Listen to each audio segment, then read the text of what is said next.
আজ রবিবার, একটু অন্যরকম মেনু না হলে হয়।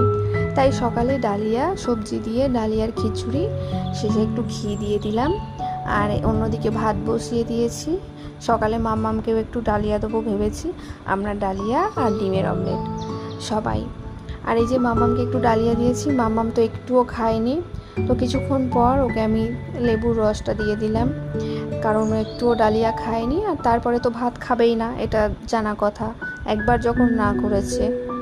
দুপুরবেলায় আমাদের আজ মেনু হয়েছিল মাছের ঝোল, মাছ দিয়ে আলু দিয়ে পটল দিয়ে ঝোল, একটা সবজির তরকারি, চাটনি আর একটু আম। এই সময়টা তো প্রত্যেক দিন পাতে একটু করে আম হলে ভালোই হয়। আর মাম্মামের হয়েছিল আজকে খাসির টেংরি দিয়ে পেঁপে দিয়ে আলু দিয়ে ঝোল। মাম্মাম সকালবেলাটা একটুও খায়নি, ও ডালিয়াটা একদমই পছন্দ করে না। তাই দুপুরে একটু ওকে তাড়াতাড়ি দেওয়ার চেষ্টা করেছিলাম।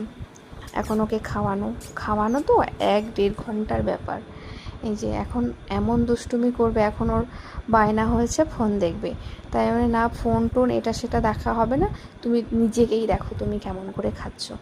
ও সেটা পছন্দই না, এখন ফোন দেখবে তারপরে খাবে। শেষমেশ কিন্তু ফোন দেখেই ছেড়েছে। আমি খুব একটা ফোন দেখিয়ে খাওয়াই না, এটা সেটা ওটা বই, এই ছবি এগুলো দেখায় ওকে, ফোন দেখিয়ে খায় না। কিন্তু আজ এতটাই বায়না করছে, বাইরে বৃষ্টি হচ্ছে, বাইরে নিয়ে যাওয়ার কোনো উপায় নেই, ও বা রাস্তায় ঘুরে ঘুরে উঠোনে ঘুরে ঘুরে খাবে। এই যে সমস্তটাই ওর দুষ্টুমি, মুখ থেকে বার করে দেবে, খাবে না, এদিক ওদিক ছুটে পালাবে। তো যাই হোক, শেষমেশ খাওয়ানো হয়েছিল।